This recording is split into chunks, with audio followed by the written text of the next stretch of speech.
Welcome back. Now, Exeter Chiefs have only been in the top flight for 7 years, but already they found themselves in the Premiership final and winning this very competition. And along the way, Tony Rowe, Rob Baxter and company have built a culture envied by many. And to that end, we sent our man, Tom Shanklin, down to the West Country to dig below the surface and find out if there really is a secret recipe.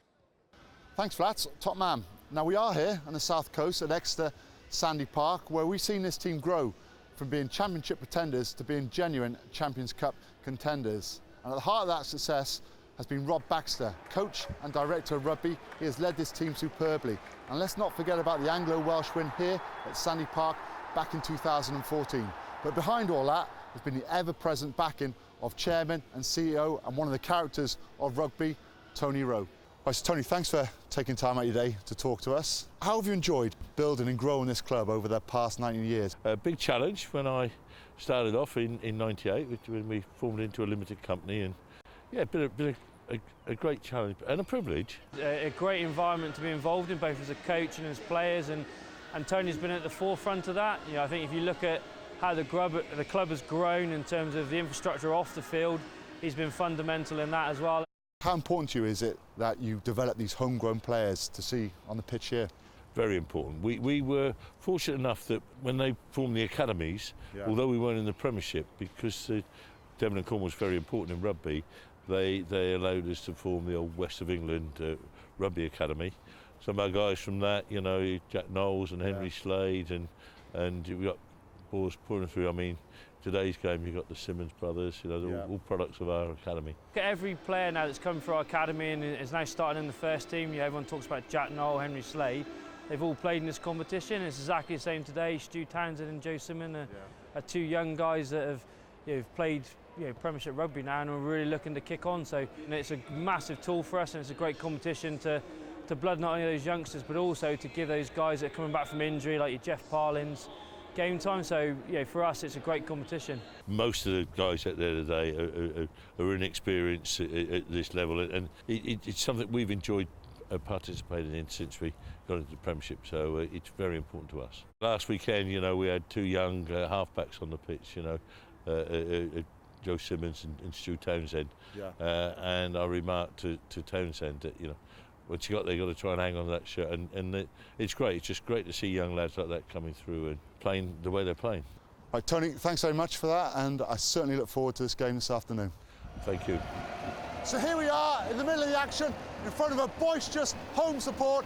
Exeter Chiefs take on rivals Wasps, with Exeter aiming to boost their chances of winning a second Anglo-Welsh title. Richard Henwood has the story. Playing advantage. Go Rockers!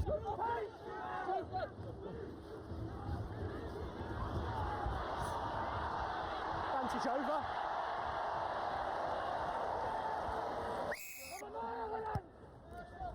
Run!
On the post.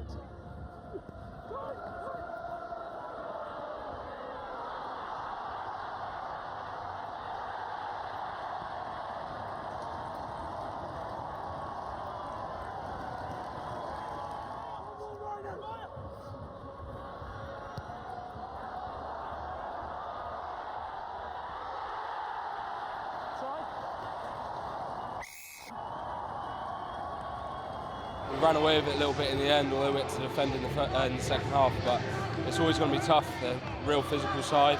But yeah, we're really happy with the win and how we fronted up in the second half to defend and really keep them out and only let them score 5 points. So there we have it, 52-5, and Exeter showing us the quality they have, dominating the game from start to finish. Back to you, boys. Exeter utterly rampant at Sandy Park. And Goody, we're going to talk about Michele Campagnaro's hat-trick in a minute. Of course we're going to talk about that. First of all, let's talk about the Sam Simmons try. That was special, wasn't it? Yeah, it certainly was. From the back of the line out, Barnstorming run through the middle, then does Piers O'Connor, the fullback. Unbelievable bit of individual brilliance there by him, and it just goes to show, Exeter, the youth system there, the academy system, bringing so many quality players through. You only go back a couple of years and you look at Noel and Slade, they're now fixtures in that first team, and it just goes to show year on year there's these quality players coming through. It's what the Anglo-Welsh Cup's about as well, and Exeter looking good for the future. Now, Michele Campagnaro, Italian international, one of the players of the Six Nations last season, hat-trick this weekend for the Chiefs. He's a funny one though, isn't he? Because every time I see him I think he looks fantastic, but he hardly seems to play at Chiefs. Do you know why he doesn't play so much down there? I think it's a credit to the rest of the squad as well. There's no doubt Campagnaro is a fantastic player. He'll go away with Italy in the Six Nations now and probably go on and play exceptionally well again. He's been in some scintillating form for Exeter when he has got in the jersey. But the quality they've got there in the squad. Slade plays in the centre as well, and Witten. Some real individual brilliance there as well. So it's hard to get in that team, but when he does get in the team and play well, he certainly takes opportunities. And a hat-trick today, really good stuff. He was electric. Now, we saw Matt Jess make a long-awaited comeback. Good news for Matt Jess, good news for the Chiefs, but ultimately good news for Jack Noel, wasn't it? Yeah, there's obviously a bit of a bet going on between those two, and finally Jack Noel gets to get rid of that horrible beard. Good to see Matt Jess back. He's a quality player.